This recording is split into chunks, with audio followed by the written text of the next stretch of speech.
Hello, everybody, and welcome back to Eyes on the Mise. My name is John. That's Ian. Hello. This is the live stream, which some people are already watching over here at twitch.tv.com/DIX. Yeah. And we're going to talk about our official... John, what episode is it? Oh, episode 97. Our official Guilty Ravnica preview card given to us by Wizards for free. Thank you, Wizards. Talk a little bit about some of the other cards that have been exciting since our last episode. And then I went to a tournament last weekend, and oops. Oops. You won.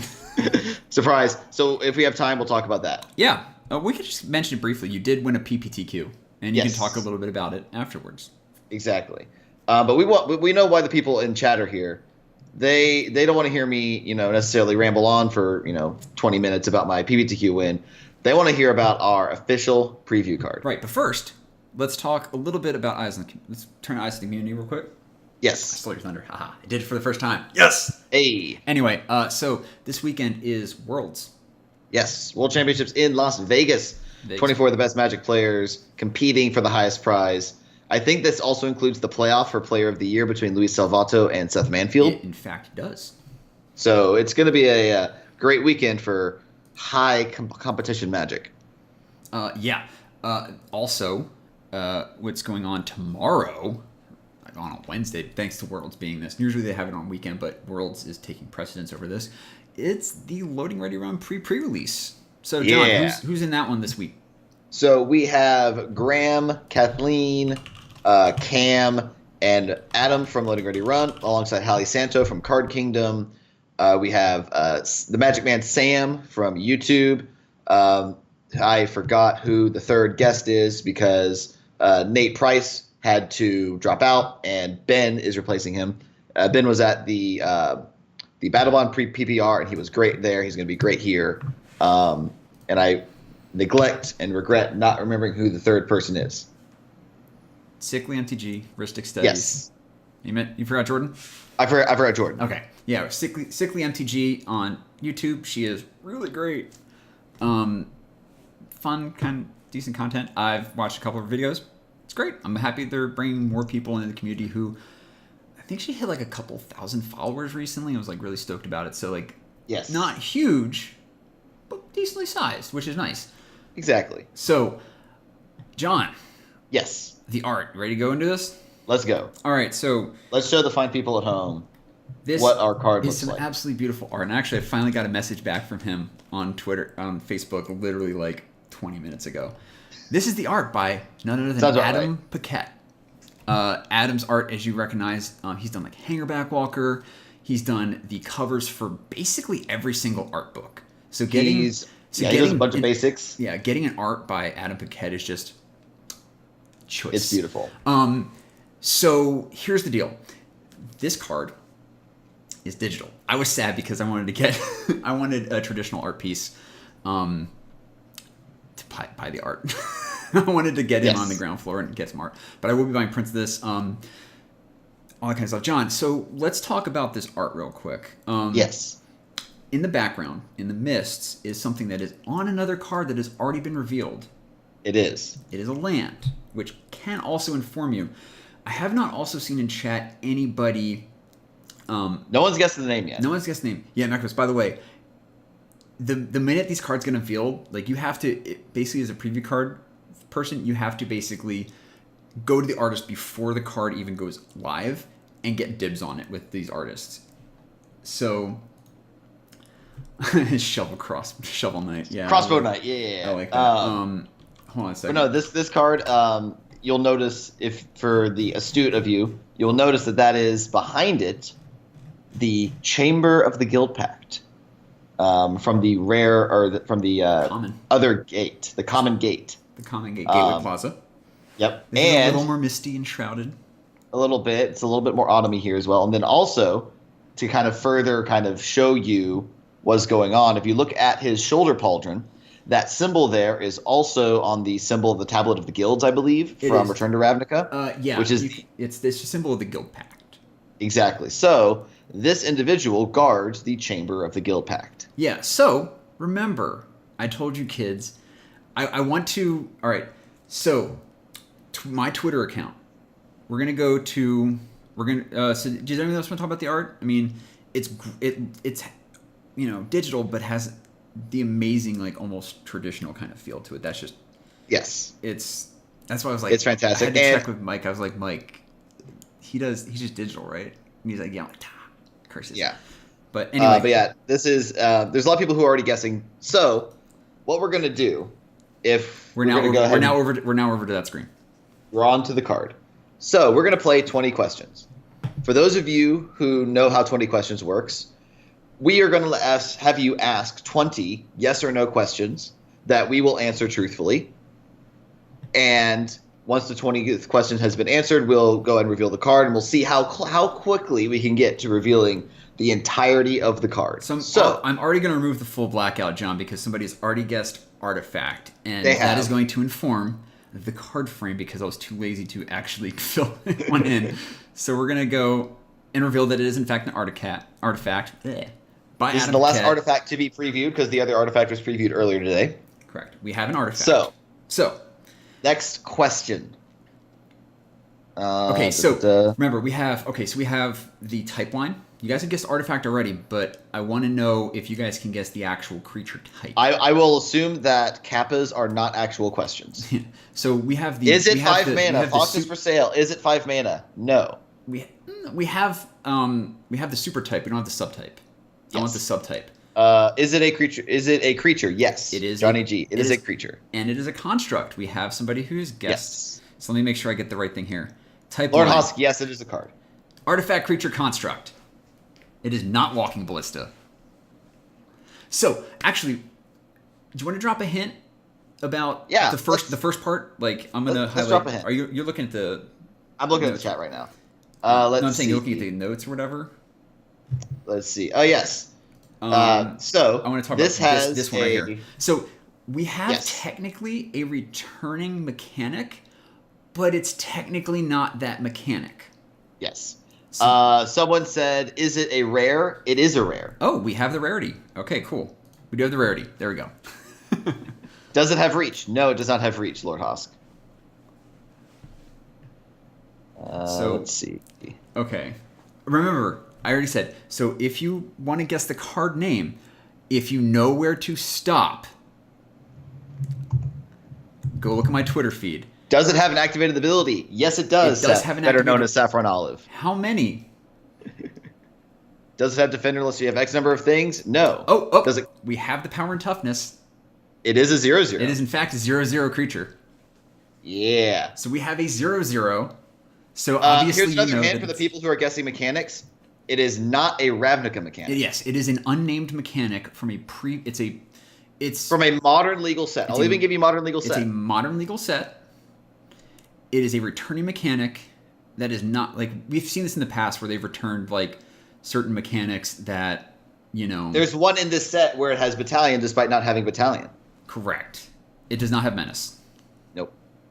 Let's see what else. Does it have reach? No. No, it doesn't have reach. Does it have charge counters? No. There it Sunburst. Is. Sunburst. Got it.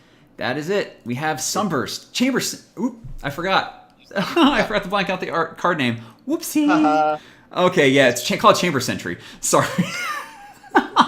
Damn it. I forgot that people might guess the actual... The name is Chamber Sentry for the Chamber of the Guild Pact. I goozled myself. Is it CMCX? It is, in fact. Yes, it is. CMCX. All right. I goozled myself, John. So one of the I didn't even think. I figured people would get the name first. All right. So the thing I was dropping hints about, if you go back over the last 2 days in my Twitter feed, you'll notice that I say the word "stop," and it's actually a OPSEC tweet. It's about don't use stuff that's commonly answered things. Go back and look. Besides the one that I just tweeted after going live, so I did tweet one more time about what's it called? Profile. Hunter's Knife. That is an excellent guess, but no. So if you start with my tweet from 18 minutes ago and look at the first letter of every tweet for the last 2 days, it spells Chamber Sentry. Yeah, it does. It hurts so much not to tweet outside of those constraints. I was like... Johnny G, is one of the activated abilities to remove counters. Yes. It is. So do you want me to do the... Go ahead. Can we reveal... I'll reveal the middle. I'll reveal the middle ability. Yes. Okay, so middle ability is it deals X to any target. Yeah, the activated ability is a little expensive, and is a little slow, but it does deal X damage to any target as its ability. So, do you want to reveal the cost for it too? Let's go ahead and reveal the cost too, because some people are close, but not quite. So for X, tap, remove X +1/+1 counters from Chamber Sentry. It deals X damage to any target. Not quite Walking Ballista. Not quite Walking Ballista. It's not as amazing as Walking Ballista. No. But we have, so there is, so Go the reason why it is we really not flavor text. There is no flavor text on this card. There's no flavor text. This is a literal, we're looking for a final ability and a last ability, and I'm going to call it a shenanigan. It is very shenanigans. What's some cheeky shenanigans you can do in Magic? Think about the kind of stuff. No, not Insanity. The next ability does not add counters. Does not have counters. So, in fact, I will give you this next hint. The activated ability does nothing while it's on the battlefield. Correct.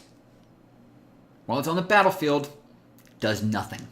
This ability, nothing. Seems decent for scales. You mean the hardened scales deck? Maybe. Depends on how many colors it generates. Return it from... yes, there it is. Hylometer. We got it. There's the cheeky shenanigan. You return Chamber Sentry from your graveyard to your hand. We have cheeky graveyard recursion shenanigans with this card. Yes. Now, the cost. People have been mentioning all things with gates. As you see, it has nothing to do with gates. However, John, limited format, we found out that the gates are in every pack. Yes. And so can you guess the cost of returning it from your graveyard to your hand? This is going to go great in your guild. Yes, one of each color. It is, in fact, the full Wooburg. So there you go, kids. Chamber Sentry, X00, artifact creature construct at rare. Chamber Sentry enters the battlefield with +1/+1 counter on it for each color of mana spent to cast it. It's essentially Sunburst. X and tap, remove X +1/+1 counters from Chamber Sentry. It deals X damage to any target. And then for Wooburg, you can return Chamber Sentry from your graveyard to your hand. So you already have Wooburg technically if you're getting this down for 5 colors, and you can just return to your hand, play for 5 more, then wait a turn, and then pop people for 5 in the face again. Seems decent. If you like Wooburg and gate control, there's your finisher. Yeah. This is definitely the card that you want to, pick one, pack one, go ahead and run through everything, and try to get as many gates as you can. It goes great with your Guild Gate control decks.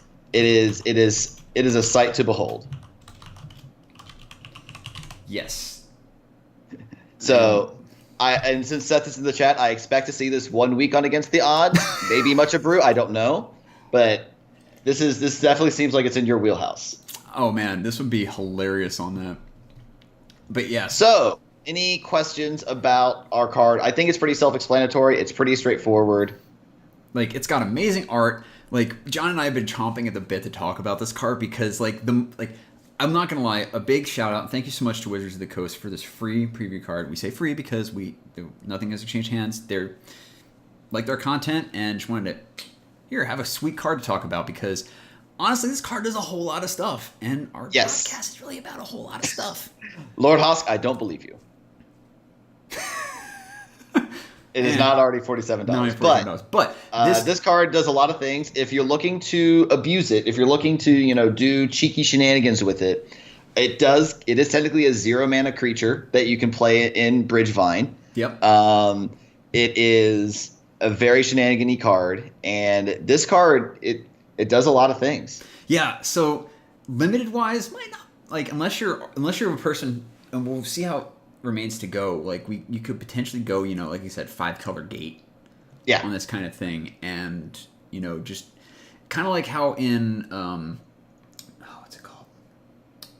Khans of Tarkir, you could just grab all the lands in the first pack, and then so Insanity trying to. I think a lot of people are already calling the shot that Simic has Proliferate, which would be cool. Yeah. So this is again a really cool card. Joe to find this. So we're going to actually go over to our other screen again and show you the card again. A little smaller, but us bigger, so you guys can still see the card. So John, let's talk about this a little bit. We've unveiled it to the people. Thank you so much for everybody who was guessing. Really do appreciate it. Yes. I know it was kind of shaky and I kind of goofed on the name, but it's okay. It's fine. I should have realized. Also, the Reddit post is live. We have tweeted it out from our official Twitter account. We appreciate all comments or upvotes or retweets and likes, whatever. Um, but yes, so this card, there's been a couple questions, and as an L1 judge, I can answer some of them. So, question one: you can pay more than X. You can pay whatever X you want. It only gets counters for the amount of color spent to cast it. So it can be a 1 mana 1/1, 2 mana 2/2, 3 mana 3/3, up to a 5 mana 5/5, which is very, very cool. Yep. Yeah, it is highly scalable, I guess you can call Yes. it. That's right there. Scale. Scales. No, so like the one thing when I first saw this, I was just like instantly like, Ramos. Yes. Ramos counters. Buddy Ramos. Ramos counters is gonna just straight love this card. Absolutely. Oh yeah, when they add other colors. So called buyback. I mean, it technically is buyback, yeah. Kind of, but not technically. But yeah, this is a very, very interesting Snowman. Snowman is not a different color, unfortunately, Goldman. Yeah, and unfortunately, colorless does not count as a color. Yep, sadly. You can't throw a wastes in here or any of those kind of colorless producing lands. Another question that we asked, or that Ian asked me, is what happens if we have like a Sphere of Resistance type of effect, making it cost 1 more, because Thalia doesn't touch this. And what you could do is you can announce X is 4, pay 5, and still get your 5/5. Yeah, so it's the same shenanigans that you can pull. Actually, it's the same shenanigans really you pull with Thalia and Engineered Explosives. Yes. So you'd be like, all right, Thalia's down, Engineered Explosives, X equaling 1, pay the extra 1, it's got 2 colors on it. Yes. Pop all your 2/2s. Wayne Blacker Absolutely. The angle shooting on this card is going to be hilarious. Have fun, buddy. Have fun. Yeah. No, so yeah, I just think this is really kind of cool. Like, Yes. it's, oh man, there's so much stuff to talk about this card. Like, I have a feeling it's not like, so it's not a super powerful card. No. It's not going to be, it's not broken in half. Because No. unlike other cards, I think with Walking Bliss, where you can just remove the counters straight up and just pop it off, you have to wait. It's summoning sick, so you can't do it right away. So there is a window of opportunity where your opponent can kill it. Yes. However, I think to get the most out of this card, 4/4. Yeah. At the minimum. 4/4 3/3 is kind of pushing it if you need an crap, if you want to just pop somebody off. But 4 toughness usually is what you want to look at with a lot of creatures. If you're like, this is one of those cards where I can see this going around in a draft if somebody isn't on 5 colors or even 4 colors. That is true. Chromatic Lantern is here. It is here. Chromatic Lantern is here. There is fixing, and there's ways to play with this. Like, this is obviously not going to be a pack 1 pick 1. It could be. You never know. If you know your draft group and you know that people aren't going to take all the gates right away, you can just start slamming all the gates and maybe. I will say, I just drafted Constant Tarkir on paper, and we had to have a gentleman's agreement that not everyone can force 5-color morphs in Constant Tarkir. True. And there is some of the ramp cards we're going to talk about a little bit here too. Yes. That can actually help fix you. Like Akatana said in chat, like, yeah, there is definitely ways to dig up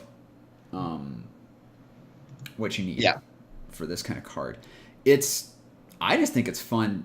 Like, I know we talk about this every time that they bring back mechanics that technically aren't keyworded. Yeah. I just think it's great.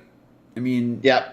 Because why waste a named mechanic if it's good and does good work? Yeah. Like, if you're gonna lock out something like Sunburst with a thing that has a whole bunch of gates available to it in the set, like, why would you lock that behind a keyword and be like, oh, well, we would have done this, and just jam them on in there. Like you said, Battalion is back, but not back. Only on 1 card. So and that's fine. Like, I love it when they can explore that kind of card design space. Plus, I do want to. I wonder though if Walking Ballista helped inform the tap as part of the cost for this. It could have been, because I could see X, pay X and remove X counters to remove it, might have been So originally. But I after did the walking, math.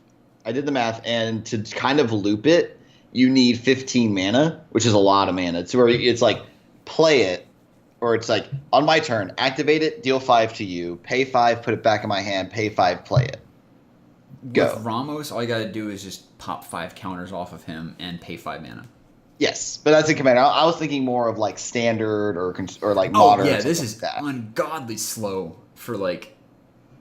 Oh, Actual Mentor 60 is card another great constructed. point too. Mentor is also another kind of direction that you could go with this card and be like, hey, I want to make it kind of small, and then attack, make it bigger and bigger, and then eventually just six you or whatever. That is very true, man. Like, wow, I didn't even think of that one.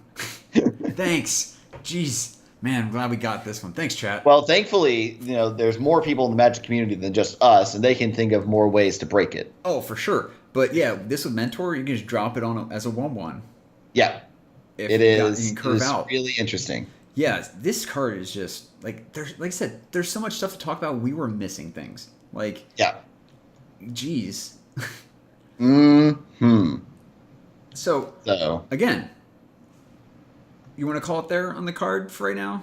I think so, unless anyone has unless they want to hear us talk about other Magic cards, Because we will. because we will. Because we'll talk about the rest of it, of what we want to do this episode. So, John, Yes. I asked you, again, actually, before that, again, Wizards Coast, thank you so much for the preview card. It is... Yes. We are very grateful for this opportunity. Yes, and hopefully we get one for Ravnica Allegiance. We'll see. Fingers crossed. I hope so. I would hope so. I hope we get on the rotation, because that'd be great. I would love this. Will we do this again? Probably. Something like that. Will we do it as a live stream kind of thing? Depends on our schedule.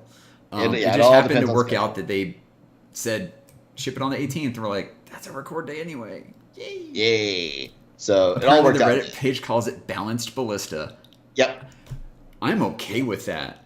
Yes, I am okay with that as well. If it's getting compared to walking ballista, that Um, card's ridiculous, and this card is okay. Unfortunately, I think I was like 2 seconds slow of beating one of the people in chat kilometers to posting it to Reddit. How? But my favorite. I don't know. You're know. literally the person. Damn it! I know. John. I know. I was You in should've- charge of it. You should have waited until I'd be like, okay, read the whole thing. And Yeah, I should have. Jumping But I gun was. on it. I was too into the moment.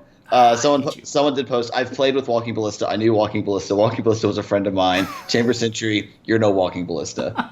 Oh dang. That was one of my favorites. Okay, I'm gonna have to dig through the. Oh my god! Of course you did, Husk. Anyway, what did Hosk do? so thank you again, everybody, for tuning in for that part. We're still going to keep going with the episode, and we're still recording because we're going to talk about some other previews. John, you helped Yes. put together most of this list, so I'm just going to I'm going to mention the card names and just defer to you as to why you put the dang thing on the list. Yes.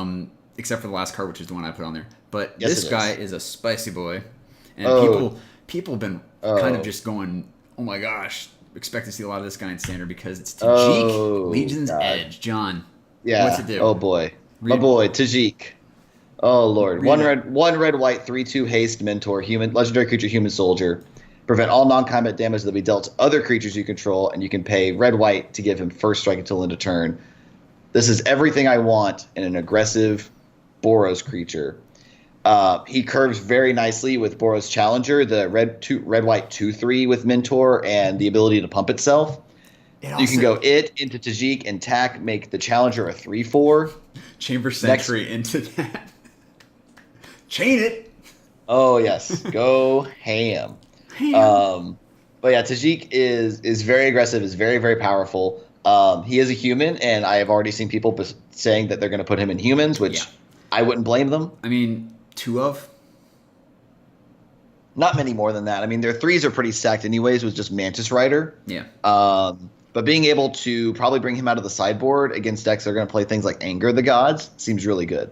Ooh, yeah, that's because he'll die, but it makes Yes, your but your opponent- board will live. That's correct. the Your opponent important has part. to waste 2 cards on this one card to hit everything else at that point. Like Meddling Mage on Wrath of God, Meddling Mage on Lightning Bolt, Tajik, and then there's like, oh crap. Have fun. Exactly. So I think Tajik is going to be really, really cool. Not looking forward to playing against him in Modern because he hits like a brick. From the chat, putting this guy in humans would give them an edge. Wow. Hey. I see what I you did. appreciate a good pun. Oh, puns are great. So, John, you want to talk about the next one now? Yes. Anything more about Tajik or no?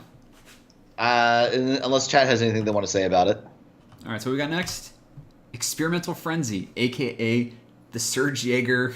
the Serge Jaeger, what's it called? Search Jaeger special? Oh, invitational This, card. yes, invitational card. Because this is it's a 3 and a red, rare enchantment. You may look at the top card of your library at any time. You may play the top card of your library. You can't play cards from your hand.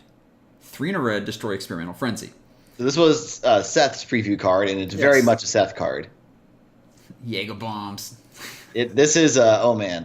So this is like almost straight out of the school of thought of aggressive mining. Yes, Which absolutely. was the 3 and a red enchantment, sack a land, draw 2 cards. You can't play lands. Oh yeah, like you can like not play lands, not play cards out of your hand. So the reason why I said Sir Jaeger Special is the flavor text and the art. It says, "Turns out coffee is the weird aunt of invention." I mean, it's true. It is. I was a math major in college, and one of the famous mathematicians is he's from Eastern Europe. I forget exactly which country. His name is Paul Erdős, and he was quoted as saying, like coffee is really, really important or whatever to him doing proofs. And there's a joke among math circles that coffee is what, or mathematicians turn coffee into theorems. And with how much coffee gets consumed on college campuses, I wouldn't be surprised. Oh, for sure. So the cool part about this is that, you can like do some top of the library manipulations and stuff like that. I mean, granted, it's not going to be like Aminatou because it's red, so it doesn't get in there. But this is a cheeky little fun play around for sure. Yeah, this card, I don't think it's a good card in draft. It could be. You never know. The ability that it could, because it can destroy itself, it's not terrible. Yeah.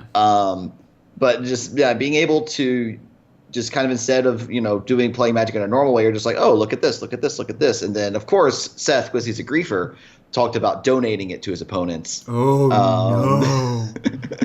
Oh no! Yeah. Oh, that's amazing. Cool. You'll probably see that. It's going to be, if somebody's running a donate deck in your commander circles, be prepared for this one. or Zedru, because this is perfect at Zedru, and then you just make sure your opponent never really plays the game. No. Anyway, so let's talk about the next one. I think we're on Yes. 4 now. We're on 3. No, it's my keyword 4. Oh, your keyword 4, yes. So keyword 4, Mnemonic Betrayal. This is a mythic of the Dimir. 1 blue and a black, and this card has already been saying like, oh, it's this set's Tron hate because sorcery. Exile all cards from, oh no, this is not that one. This is the Storm card. This is a Storm card, right? This is the card where people are like, you're playing Storm? No. I'm playing Storm.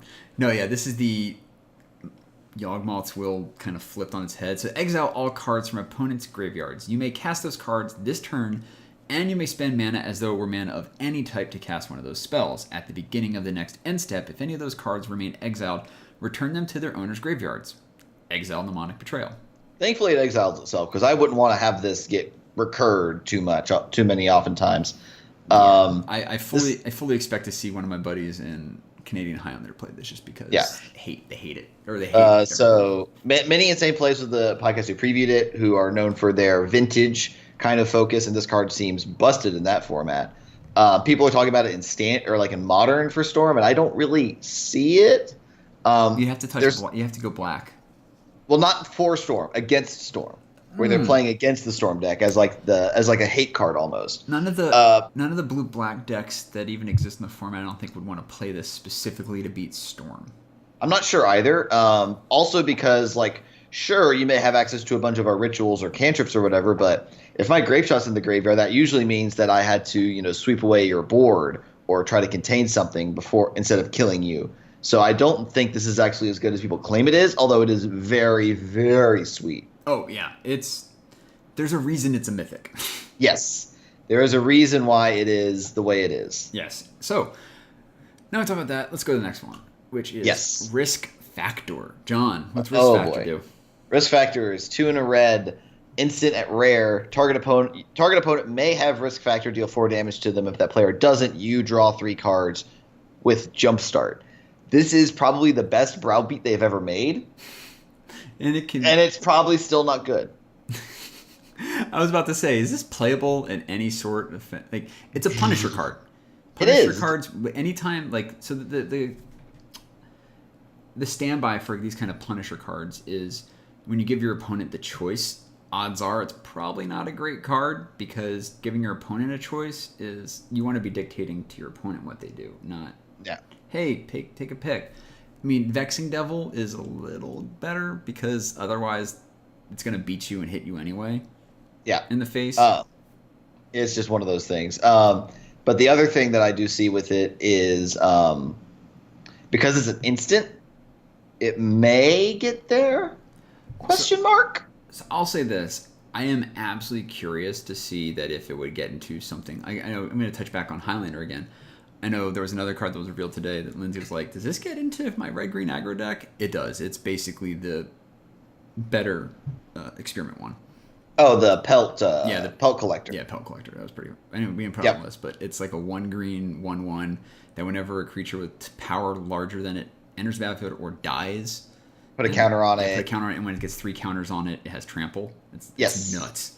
In her deck, that'll just cook off. It will. I wonder if this card would get in there because she does play. It's like burn aggro. Yeah. So it's possible. She runs out of cards easily sometimes. So being like, do I just want to take 4 to the dome or give her 3 more cards in hand? Yeah. Now, because my mind's on Storm, I was thinking about this as like, could this Storm?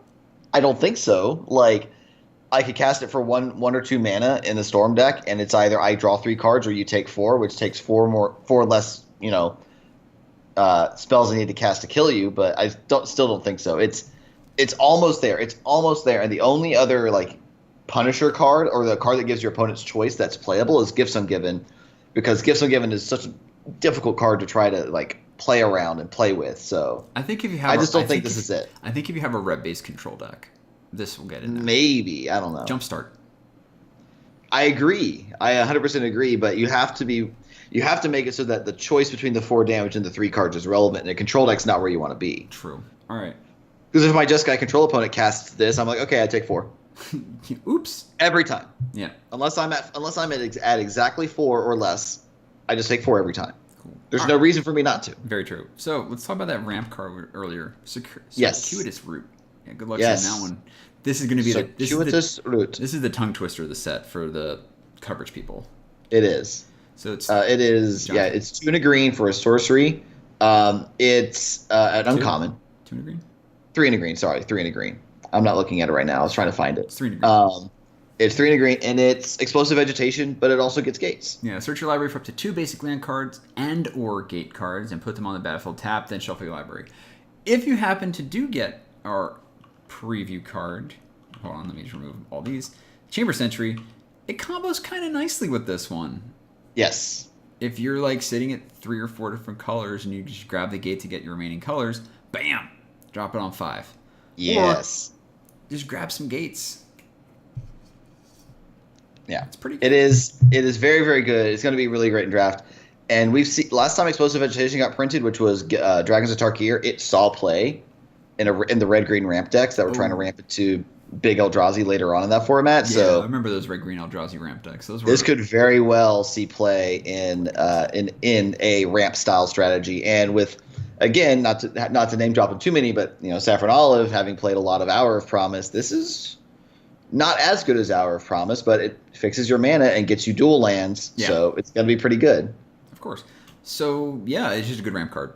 That's why I wanted to mention it. It's a solid ramp card. Next up, Charnel Troll. I believe I have on screen the actual English version of it and the full translation of it, pretty sure. Anyway, Charnel Troll. 1 black, green, 4/4 creature troll. At rare, it has trample. At the beginning of your upkeep, exile a creature card from your graveyard. If you do, put a +1/+1 counter on Charnel Troll. Otherwise, sacrifice it. And for green and a black, discard a green, black, and discard a creature card. Put a +1/+1 counter on Charnel Troll. So yeah, it's the new Lotleth Troll. Yes, if you have... And it's very good. I'm blanking on the mechanic for Golgari right now. Undergrowth. Undergrowth is pretty good. You're looking to dump stuff in your graveyard anyway, and you can eat it. Like, you can get a couple early things off, stick a Channel Troll after you have like at least 2 or 3 things in your yard. Then you can. But here's the thing: this card's almost anti-synergy with Undergrowth because it wants to exile your creatures from your graveyard as well, and it does kind of put a little bit of a pressure on what it is. Well, so what I was mentioning with Undergrowth is that you wouldn't want this with a very heavy Undergrowth theme, but to feed Undergrowth, there are a lot of cards in the set that put stuff into your graveyard, which helps it out. So having the existence of Undergrowth there, it is anti-Undergrowth, but at the same time, you can use the synergy off of what people are using to dump stuff into the yard to power it up and make sure it stays good. Plus, if you just have a creature card in hand, you can just dump it into the graveyard with the ability to put a +1/+1 counter on it, and then sack it the next and exile it away. You get 2 counters for 1 card and 2 mana. Yeah. So there's a chance that you're not going to want to slam this on turn 3. Probably not. Unless you've already got stuff in the yard. I mean, people are talking like this card loves Stitcher Supplier. It does, 100%. So that's a thing that might work. And if there's some sort of Graveyard Matters deck in Standard, yeah, sure, go for it. This guy is priced to move with a significant drawback. Yes, which, to be fair, is, I think, kind of great. Yeah. So let's talk about the next one. Oh, wait, that's not the next one. That's the next one. Chance for Glory. Chance for Glory. Oh, boy. So this, I believe, is, again, the English translation of it. So Chance for Glory is 1 red and a white instant at Mythic. Creatures you control gain indestructible. It doesn't say end of turn, just period. Take an extra turn after this one. At the beginning of that turn's end step, you lose the game. Now, we've seen a couple of stuff like this again, where it's you lose the game kind of things are tacked on there. This is like Glorious End is the most recent version. Final Fortune is the original red. Take an extra turn after this one, you lose the game at the end of that turn. Yeah, one of the chat says Platinum Angel. Until you lose, ? Now, Glorious End didn't see play, really. This probably isn't going to either, but it's so interesting. It's so, like, red-white doesn't get time walks. But if you have a board state and your opponent doesn't, and you get to go, like, Chance for Glory, kill, attack, untap, attack again. Yeah. Another thing people are saying in chat, Platinum Angel, you can't lose the game effects, like the Gideon's Emblem helps. Yes, those also work. Stuff like Stifle. Mm-hmm. You can stifle that, and just if you stifle the end of game trigger. So basically, people are asking how it resolves. So John, Judge. Yes, I'm here. Work us through how this resolves to prevent this kind of trigger. So you cast a spell, and it will put a delayed trigger on the stack at the end of your next turn. So you cast this, you finish your turn, you go to your next turn. At the end of that turn, Chance for Glory will put a trigger on the stack that is the you lose the game trigger. So when that trigger's on the stack, if you have a Platinum Angel or a Gideon Emblem in play, it doesn't do anything. On the other hand, if you have a Sundial of the Infinite or a Stifle, you can respond to that trigger and stop it from happening. Or disallow, or disallow. Is rotating out. Thankfully, I would imagine. And then that's what would happen. And then that trigger would not resolve, whether it's because of Sundial of the Infinite or because of Stifle or Disallow. And then that trigger will never happen again. Yeah. And then the creatures you have in play remain indestructible. When you cast it are the ones that are indestructible, not your future creatures. Yeah, so it remembers the time stamping on that kind of thing. Yes. So like I said, there's a reason it's a mythic. Yes. They don't want this showing up very often in limited. I'm pretty sure we haven't seen a you can't lose the game kind of effect so Not far. Since getting into the trials. Well, that's what I'm saying. Like, we haven't seen one that's available in standard. So this is one of those there's no way to have some weird shenanigans. Like I said, so Gideon's getting out and Disallow is getting out. So 2 ways that did exist in standard to stifle this kind of effect or stop it. Correct. Are going. There's many ways. Like Chad said, there's many different angles for that kind of thing. So yeah, it's a pretty nutso card. Let me just make sure. Yeah. So I'm trying to remove a bunch of these cards. I think that was 8. All right. I have Next key things. That's number 9. The Knight of Autumn. Oh, I get it. I messed up. I said angles. Someone said angels. Lol. Wow. Knight of Autumn is, as previewed by the Masters of Modern podcast, is a 1 green white 2/1 Dryad Knight. Thank God it's not a human at rare. When it enters the battlefield, choose one. It comes into play with 2+++ encounters, destroy target artifact or enchantment, or gain 4 life. Yeah, that's a text box. It does so many things. Many things. So it's got amazing Ryan Pancoast art off the top. Yes. But people are all making some lovely jealous girlfriend memes with this, with Reclamation Sage. Yep. It's like, Reclamation Sage, what? Which is in standard right now, of all things. It is. So, like, you get everything from Reclamation Sage plus more. Yeah, now granted, you do have to be green-white in order to play this. You don't have you can't just be mono-green like you can with Rec Sage, but now this card it's just so good. Yeah, one thing is with standard, we're getting a lot of good and playable gold cards. So what I would definitely expect to see us get away from 2 colors and maybe see a lot more 3-color decks in standard. Granted, we might just stick with 2 colors. Like 3-color mid-range decks and 3-color control decks are going to be very viable. Yeah. Specifically, Naya, Abzan, Jeskai, Grixis, and the other one is, oh god. Anyway, I forget which one, but Naya, Abzan, Jeskai, Grixis. What's the other one? There's 5. Basically, anything that gives you shocks. Once Ravnica Allegiance... That gives you 2 shocks, specifically. Yeah, when Ravnica Allegiance comes out, this is going to... that's absolutely when we're going to see just... Sultai. Sultai was the other one. Gold decks are just going to be nuts come Ravnica Allegiance. Especially since we're getting another Ravnica set after that. Like, that kind of standard is going to be just gold cards wall to wall. Now, that said, I totally expect to see, like, a Boros aggro deck, a Selesnya go-wide deck, or something along those lines. Oh, yeah, especially with the tokens cards and stuff like that. Yeah. So trying to kind of prey on people who want to be greedy and play all the colors, even though it's pretty free to play all the colors if you want. But free with life. We'll see. Free with life. But there also are a bunch of the lands from Ixalan, the Czech lands, I think. Yes. Yeah. But here's something that you can actually do. You can go turn 1 Llanowar Elf, turn 2 History of Benalia. In standard. Blech. And you can't do that without shock lands and buddy lands. So, that standard's about to be real interesting. Standard's going to be fun. Yes. Why is my computer stop bleeping at me? So this next card, it came to us. Oh, that was by the cast, by the way. Yes, I mentioned that. Okay, cool. Next split card comes to us from Loading Ready Run, and funnily enough, because of the way they did their video, the initial copy of this card, because people were so rushing to get out, they played a trick on it. They had it as 1 red and white, but it was like a video where it's like, but wait, we're going to take some more. off. We're going to take some off for you. And they dropped the 1 mana on it. It's like, and I gotcha. So for a while, the card that was rotating around in the internet was a 3 CMC mana card, but this is a 2 CMC card. And there's still people who are like, yeah, for 3 mana, this is pretty good. But for 2 mana, it's insane. So Swiftblade Vindicator is a red and a white 1/1 human soldier at rare with double strike, vigilance, and trample. So all 3 abilities that work great together. Yes.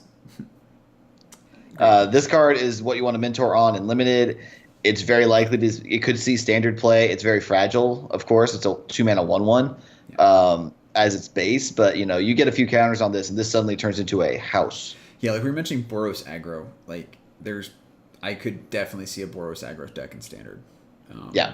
People especially now we have Tajik. Like Tajik yes. like this. Ugh. Yep. Attack for 7 on turn 3. Yep.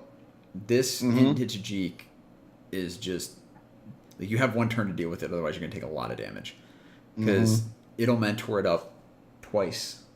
Yes. By turn 4, it's going to be hitting as a 3/3 double strike vigilant trample. Yeah, so that's virtually a 6/3. Yep. Which is disgusting. Oh yes. Plus any kind of +1/+1 counter shenanigans that might exist later like on. That. Oh yeah. So now I put this card on the list alongside the next card. I had them kind of as a package deal. So the next card that we have is Night Veil Predator, which is the uncommon from the CCDD cycle. It's UU black black for a 3/3 flying death touch hexproof. Yeah, this was revealed by Zippy D Gaming. People were like, this is a cycle of the, was it XXYY kind of thing like Yes. that? Or YYZZ. We'll use YYZZ because X is, a variable already used. So the YY, I think, yeah. YYZZ, even though Y is used too, but whatever. AABB, screw it. See, I think they literally called it the CCDD cycle. Okay, which is what I said. Yeah, so anyway, basically you get 2 pips of each color. They're not hybrid. So it's pretty color intensive. People are like, are we getting Devotion? Are we going back to Theros anytime soon? I mean, we could. Probably not with these costs. I mean, to be fair, we'd have but this card is just dumb. It's very good. It's going to be really hard to deal with in limited. But the reason I put this on here is because both Swiftblade Vindicator and Night Veil Predator have 3 keyword abilities. And you know what creature printed in the past 5 years works really well with creatures with multiple static abilities? Soul Flare. I was about to say, are we talking Soul Flare here? We're talking Soul Flare here, man. Oh, John, stop trying to make Soul Flare or Chromanta Flare a thing again. Why not? Chromanta Flare is so fun. I never played the deck, but it looks so fun. Flare was ridiculous. Soul Flare for the kids is 4 BB for a demon. It's a 4/4 rare from Fate Reforged that has Delve. And for each creature you exile with it to its Delve cost, it gets some of their abilities. So in this case, if you exiled both of these, it would be a flying, death touch, hexproof, vigilance, trample, double strike. Just keyword soup. Yeah, it's pretty good. If you get it's like good luck blocking that one ever. It's like when Zetalpa got printed, there was a Soul Flare deck that made day 2 of a modern GP where it was like exiling Soul Flares or as Zetalpas to get all of its abilities. And I remember they cast it too. Yeah. Yeah, they did. Oh, they cast Drogsoul. They cast Drogsoul Reaver, which has text. Whenever you gain life, draw a card. It's like, what? It's like a 1/5 flying double strike lifelink. Oh man, oh boy. So that's the cards that John put on the list for these things. I put one more on there because we're getting close to the end here.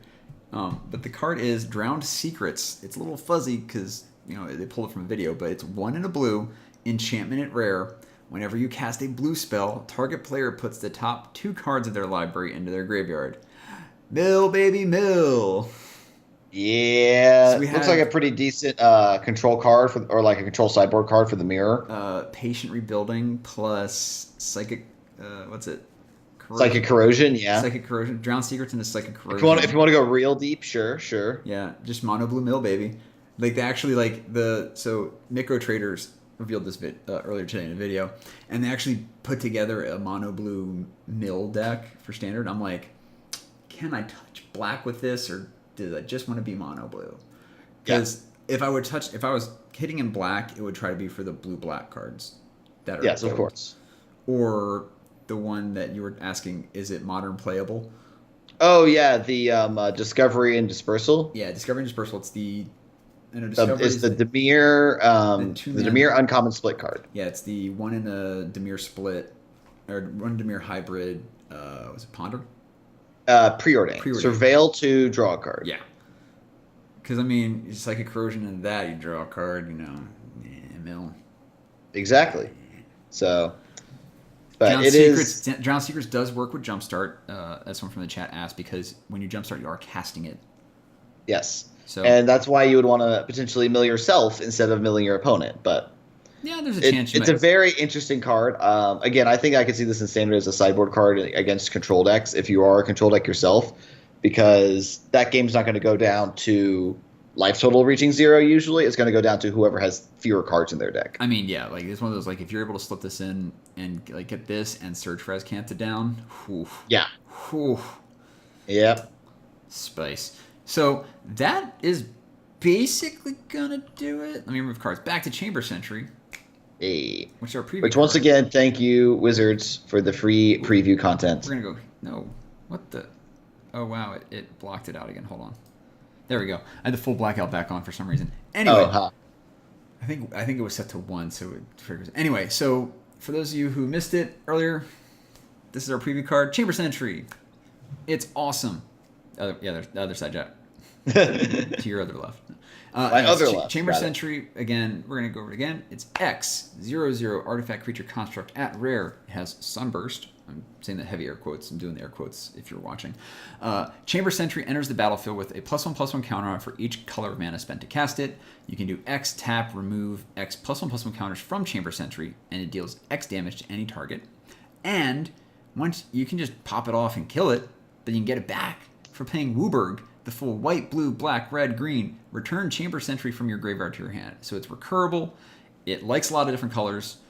It's pretty cool. It works amazingly well with Mentor. Yep. It is scalable to whatever you need it to be. And it's just a fun card. Works well with +1/+1 counter kind of effects and strategies.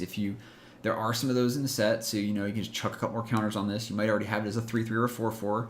Put a couple more counters on it, get up to maybe 6, 7, and at the end of the game, just go pop you for 7. Can't block it. Yep. Or you can, I would say you can swing an attack with it, but you have to give a vigilance effect and then tap it. Won't. But that's it. It's really good. Thank you so much, Wizards, again. Really do appreciate the preview card. It was awesome.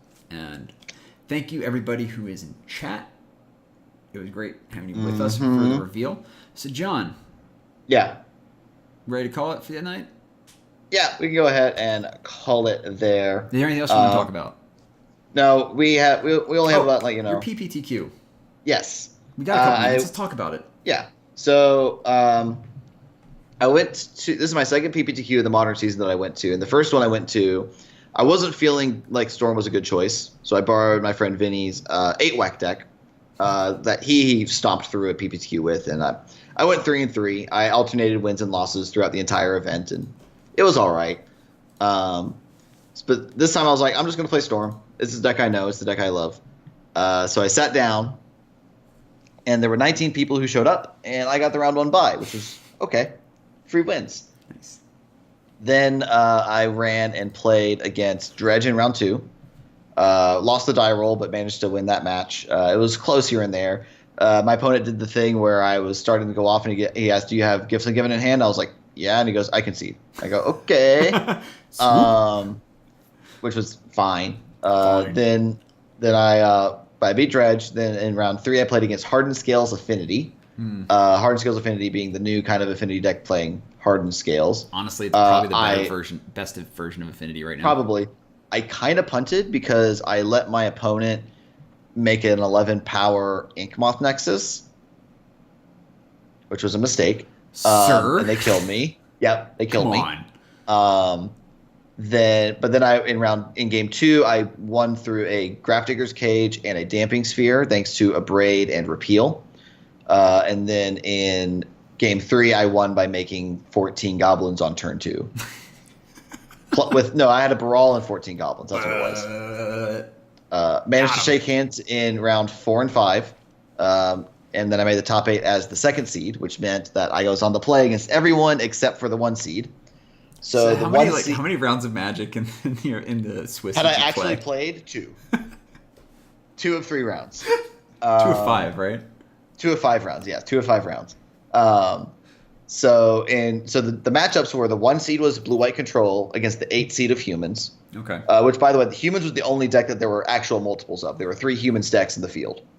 And then there was Blue-Red Through the Breach, Blood Moon, which my friend Doug was playing. He got paired up against Eldrazi-Tron, and that was the 4 versus the 5. Then the 3 seed was another Humans deck playing against Bant Retreat, which was the 6 seed. And then I got paired against, as the 2nd seed, the 7 seed, which was Dredge.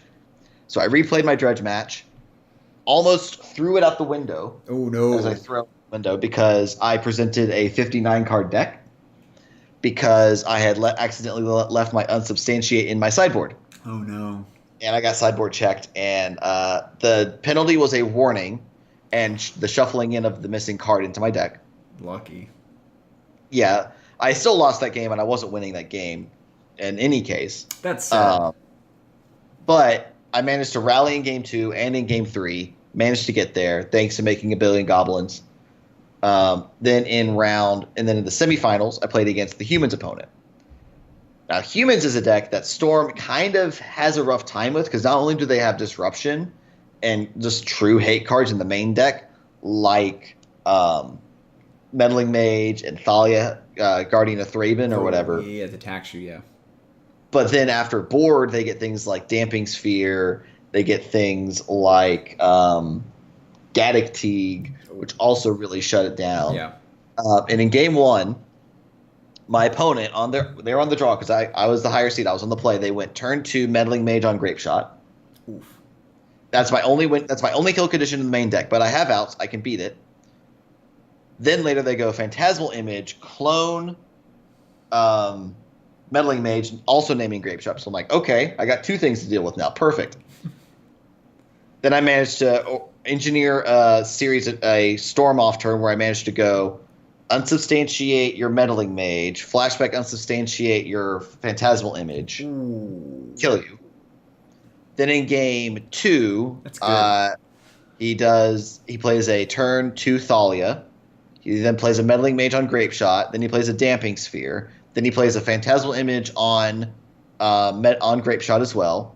At the end of that turn, I Gifts Ungiven for a pile that was like Abrade, Lightning Bolt, Unsubstantiate, and Wipe Away. And he gives me Wipe Away and Bolt. And then I did the math because my board was like 4 lands and 2 Electromancers. So I had 6 mana available. So I did the math and I go, okay, Thalia makes my bolt cost 1 more. The Damping Sphere makes the bolt cost 1 more, but my bolts cost 2 less.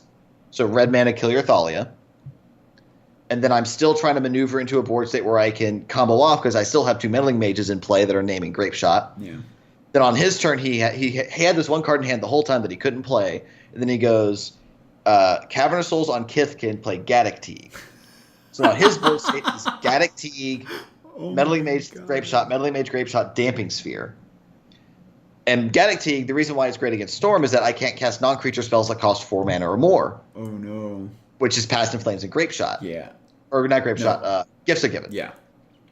And so I go, into your turn, Abrade your Damping Sphere. Okay. At which point he looks at my graveyard because my other Abrade was in there, and he just looks at the person sitting next to him and he goes, he's got multiples? Which was a great feeling.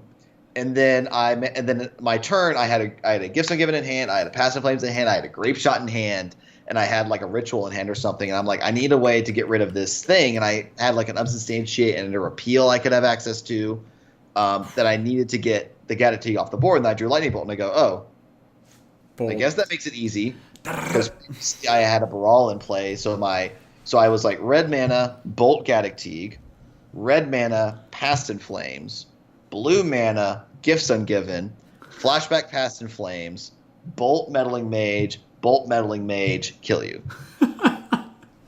Got him. And if that match went really good because my opponent, when we were shuffling up in between games 1 and games 2, he's like, well, you have a Storm deck that's built to handle the hate, and also you're probably one of the best Storm pilots I've played against. So I was like, oh, that feels really good. To be fair, I would have that definitely sounds like something that you need to basically I will play to every single one of my last outs. I still just hate to scoop. Now, also in game 2, I did resolve 3 Gifts Ungiven, so that may have also helped me win. But regardless, so then I go to the finals. Humans lost to Blue-White Control. Eldrazi beat Blue Moon Breach. Then Blue-White Control beat Eldrazi. So I was playing against the 1 seed on the draw, which is not where I want to be. But I engineer a board state where he has 5 mana. And on my 4 mana, I go, Baral, Electromancer, go. Okay. On his turn, he immediately draws, plays a land, hardcast Terminus. 6 mana, taps out. Why? On my turn, draw a card, play my second Baral I had in hand, storm off, kill him while he's tapped out. Never tap out against Storm. Never tap out, even if it's in your best interest. Yeah. So then in game 2, because he was on the play, so I stole the play from him. On game 2, he was on the play again, and I had a board state where he had a Vendilion Clique in play and a Jason 5, or no, Jason 3, and I was trying to, and I had a Grape Shot in hand that I was thinking about managing his board with, and then I draw for turn. As I'm storming off, I draw Empty the Warrens, and so my choice was either Grape Shot for 7 or Empty for 14. I go with the empty for 14 line. He untaps and plays Detention Sphere, exiling all my goblins. Oh, I was like, I probably would have just. I mean, because you hit the Jace, hit the. I could kill the click. Jace and the Click and him for like 3. But I was like, the Empty the Warrens, if it is unanswered, wins in a couple turns. Yeah, you just like untap, or you untap, you just go. I attack, turn and then everything I sideways, untap. hit the Jace, hit the Click has to block, will die to 1. That stinks. So yeah, how'd you win though?